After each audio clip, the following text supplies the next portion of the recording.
मैं डॉक्टर मधुलता व्यास। मैं प्रोफेसर हूँ रेवाबेन पटेल महिला महाविद्यालय भंडारा में। मैं वहाँ पर हिंदी विभाग प्रमुख। एक तरह से लॉकडाउन में कोई चीज़ बंद नहीं हुई है। शिक्षा का जो प्रयत्न है, शिक्षा जो है जो निरंतर विकास की ओर हमें ले जाती है, बौद्धिक विकास करती है, तो उसका क्रम टूटा नहीं है, क्योंकि क्रम लगातार बना हुआ है।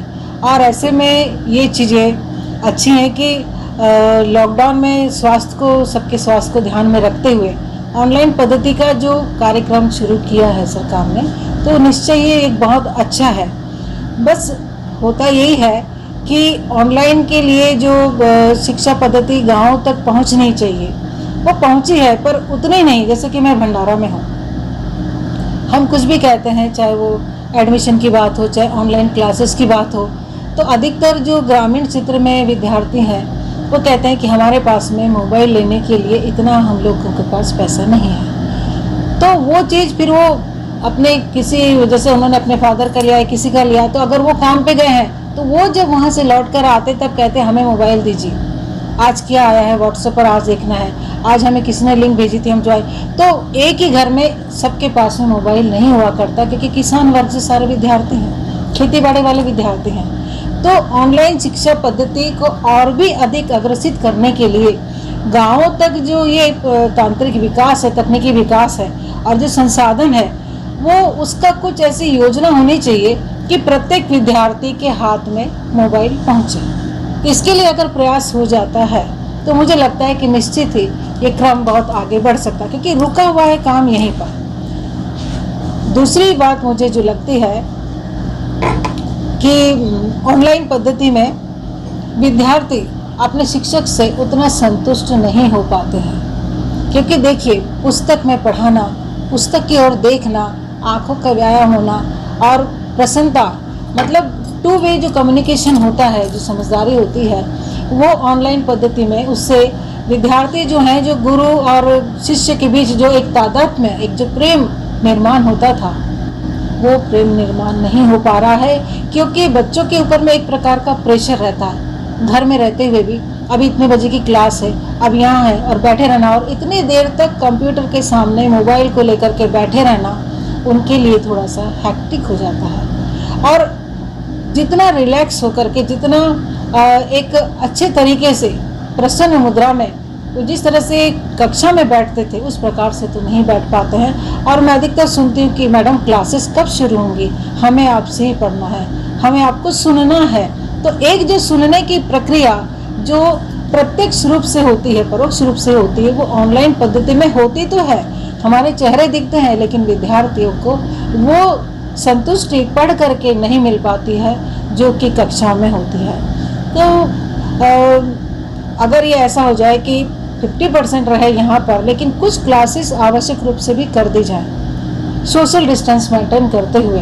अगर कक्षा में विद्यार्थी दूर दूर बैठेंगे और उनका पूरा सावधानी बरतते हुए, सैनिटाइजर का उपयोग करते हुए, मास्क का उपयोग करते हुए अगर हम क्लासेस शुरू करवाते हैं, तो मुझे लगता है सबको बहुत खुशी होगी। देखिए, बीमारी तो रुक नहीं रही है, अभी भी चल रहा है समय, और ऐसे समय में अगर हम शिक्षा को ही केवल तालाबंदी हो जाएगी तो मुझे लगता है कि ये चीज़ ठीक नहीं है। खुलना तो चाहिए, कक्षाएं शुरू होनी चाहिए, क्योंकि शिक्षा का बहुत नुकसान हो रहा है। विद्यार्थी, भाई मैं तो कहूँ कि ठीक है, उच्च शिक्षण के स्तर पर वहाँ तो विद्यार्थी इतने हो जाते हैं कि हाँ हम क्लासेस जाएंगे, क्लासेस करेंगे, नोट्स लेंगे, उनमें तो थोड़ी बौद्धिक क्षमता विकसित हो चुकी होती है। लेकिन शिक्षा का प्रारंभ जो होता है, उस प्रारंभिक शिक्षा में बच्चे जिस तरह से कैसी होती है क्लासेस, कैसा होता है क्लास में पढ़ना, कैसा नियम होता है, कैसा प्रशासन होता है, कैसी सभ्यता होती है, जो सबसे पीछे जो चीज़ छूट रही है वो सभ्यता और संस्कृति, दो चीज़।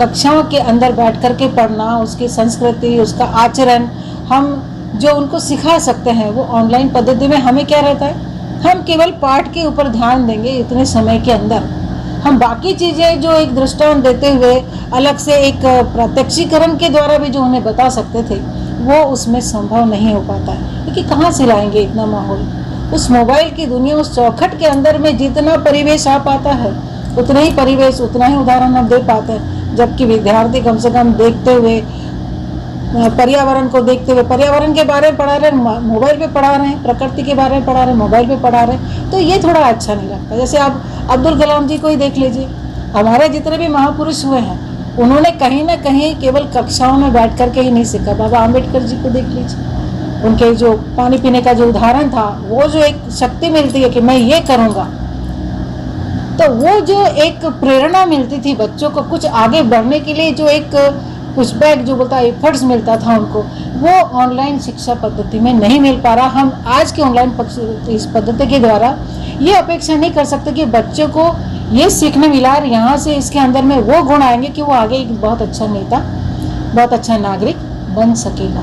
जो चीज़ प्रैक्टिकल है, चाहे इंजीनियरिंग की बात कर लो, हमारे होम साइंस की बात कर लो, ज्योग्राफी की बात कर लो, आर्ट्स ह्यूमैनिटीज़ डिपार्टमेंट की बात कर लीजिए, साइंस को बात कर लीजिए, बात यही है कि वो लोग भी जो है उसको किस प्रकार से पूरा कर सकेंगे। आर्किटेक्ट के जो विद्यार्थी हैं, इतना मैप बनाना, इतना सब उनका जो काम है, वो टेबल वर्क जो है वो बहुत मुश्किल हो जाता है उन लोगों के लिए।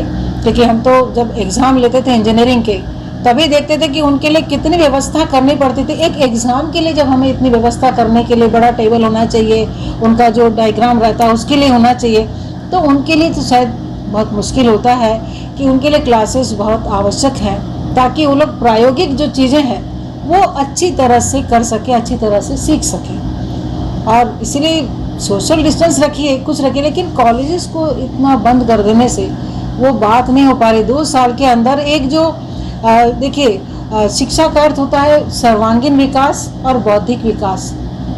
हम बौद्धिक विकास की ओर तो बढ़ जाएंगे, लेकिन सर्वांगीण विकास नहीं हो पाएगा। गेम्स छूट गए, कल्चरल प्रोग्राम्स छूट गए, तो ये सारी चीज़ें एक तरफ होने के बाद में जो उनका वक्तृत्व स्पर्धा ये सब लेते हैं। लेकिन देखिए एक विजुअलाइजेशन जो रहता है, तो मतलब हमारा देखने का जो दृष्टिकोण हो रहा है, वो दृष्टिकोण हम बाहर से नहीं ले पा रहे हैं। अब हमारा दृष्टि लगी हुई है केवल 1-1.5 घंटे तक, 45 मिनट्स तक केवल मोबाइल पर या कंप्यूटर, तो हमारा दृष्टिकोण वहीं रह गया। हमें दिखता है केवल चौखट और एक फ्रेम, हमें और कुछ भी नज़र नहीं आता। तो दृष्टिकोण में तो निश्चय मुझे लगता है कि बहुत फर्क आएगा। और इसीलिए इंजीनियरिंग के विद्यार्थियों के लिए तो मैं सोचती हूँ कि उनके लिए जो है कक्षाएँ शुरू होना बहुत ज़रूरी है। सब चीज़ चल रही है, बाजार चल रहा है, भीड़ चल रही है, शादियाँ चल रही हैं, क्या नहीं हो रहा है मुझे बताइए, कहाँ क्या नहीं हो रहा? सब चीज़ तो शुरू है, फिर शिक्षा पर ही ये दबाव क्यों है? शिक्षा क्यों नहीं शुरू हो सकती? बच्चे बहुत पिछड़ जाएंगे। जो लॉकडाउन के दौरान हम स्वास्थ्य की बात करते हैं, चीज़ें तो फिर भी चल रही हैं, लेकिन मस्तिष्क में जो एक ठहराव आ जाएगा, हमें क्लास में जाना, एक सुबह से जो स्फूर्ति। अब बाकी के व्यक्तित्व विकास के गुणों को आप देखिए, हमें जाना है, सुबह से एक तैयारी है, एक उत्साह है, ये लेना है, वो लेना है, उनके जो हाथ पैर काम करते हैं, हमें यहाँ से उठना है और वहाँ पर लेकर के मोबाइल बैठ जाना है। ये इतना सा जो चीज़ें उनके अंदर हो रही है, इससे मुझे लगता है कि स्वास्थ्य को लेकर के भी एक पक्ष तो स्वास्थ्य का जो बाहर से जिसके डर है, पर ये दूसरा जो स्वास्थ्य है इसका भी ख्याल करना पड़ेगा कि मानसिक विकास, मानसिक स्वास्थ्य पर भी बड़ा असर पड़ रहा है कि बौद्धिक रूप से एक ठहराव आ जाएगा, और दूसरा एक आलस्य सा निर्मित हो जाता है। दूसरा जो एक हंसते खेलते पढ़ने की जो प्रक्रिया रहती है, आनंदित वातावरण जिला अपन मनता, वो जो है वो विकास नहीं हो पा रहा है। मैडम आज की बात है कि धार्मिक स्थलों को शुरू करने के लिए भी आंदोलन किए गए, क्या शिक्षा को शुरू करने के लिए आज सड़कों पर उतरने की जरूरत है? बिल्कुल ज़रूरत है सर, मैं बिल्कुल आवश्यक समझती हूँ, इस चीज़ को बहुत ज़्यादा समझती हूँ कि आंदोलन ऐसा हो कि जो बहुत आवश्यक है, प्रत्यक्ष रूप से जिसका हम पर प्रभाव पड़ रहा है, जिसकी वजह से हमारा काम रुका हुआ है, जिसकी वजह से कि शिक्षा क्या चीज़ होती है, स्कूल क्या होता है, ये सब हम भूल जाएंगे। मतलब औद्योगिकरण हो रहा है, लेकिन मनुष्य भी अपने आप में एक उद्योगी बन के रह जाएगा, जबकि वो साधन नहीं है, वो साध्य है, वो कुछ कर सकता है, वो निर्माण करने वाला है, वो खुद अपने आप में वस्तु नहीं है, तो उसकी प्रक्रिया तो पूरी थम जाएगी। तो शिक्षा के लिए आंदोलन होना चाहिए। मुझे लगता है कि कॉलेज खोलो, ये चीज़ें शुरू होनी चाहिए। मेरा तो ये अनुरोध है सरकार से कि देखिए, शिक्षा का जो वातावरण है उसको आनंदमय बना करके, बिना किसी डर के, आप नियम जिस तरह से सभी जगह पर लागू कर रहे हैं, इसके लिए भी आप नियम लागू कर दीजिए, पर शिक्षक से उसके विद्यार्थियों को छीना न जाए। मुझे ये छीनने लगता है, क्योंकि हम में एक जो तड़प है विद्यार्थियों से मिलने की, विद्यार्थियों को बताने की, एक जो उनको काउंसलिंग करके हम जो उनकी जो व्यक्तिगत प्रॉब्लम भी जो उनकी रहती है उनको जब हम समझा सकते हैं, वो चीज़ इसमें नहीं होती। इसमें अपनी सीमाएं हैं, इसमें अपनी सीमाएं कि हमें इतने समय में क्लास लेनी रिहा करनी है। लेकिन बच्चों को जो एक हम बोल सकते हैं, देखो बच्चों ऐसा नहीं ऐसा करते हैं, अब इतनी सारी बातें हम क्या इसने इतने समय के अनुराग कर सकते हैं? मुझे लगता है कि जितने महापुरुषों की कथाएं हैं, आधे से ज़्यादा निर्मित या आधे से ज़्यादा उनके व्यक्तित्व विकास के गुण, एक अच्छे नागरिक के अच्छे नेता बनने के गुण जो हैं, वो जो बीज पनपते हैं वो तो कक्षाओं में से ही होता है। और ऐसे समय में जहाँ गुरु शिष्य की परंपरा रही है भारत में, वहाँ पर आज आधुनिक शिक्षा पद्धति में अगर वो थोड़ा सा बहुत पीछे पीछे जा रही है तो ये क्लासेस बंद हो जाना मुझे ठीक नहीं लगता। मेरा ये अनुरोध है कि किसी प्रकार के नियमों को लागू करते हुए, बच्चों के स्वास्थ्य को ध्यान करते हुए इनको शुरू करवाया जाए, तो निश्चय ही हमारा जो विकास है शिक्षा का, उच्च स्तर का विकास है, उच्च शिक्षा का विकास है, उच्च गुणों का, उच्च व्यक्तित्व का विकास है, वो कक्षा में ही निर्मित हो सकता है। तो गुरु और शिष्यों के बीच की इस दूरी को कम किया जाए और इस महाविद्यालयों को शुरू करने की कोशिश की जाए।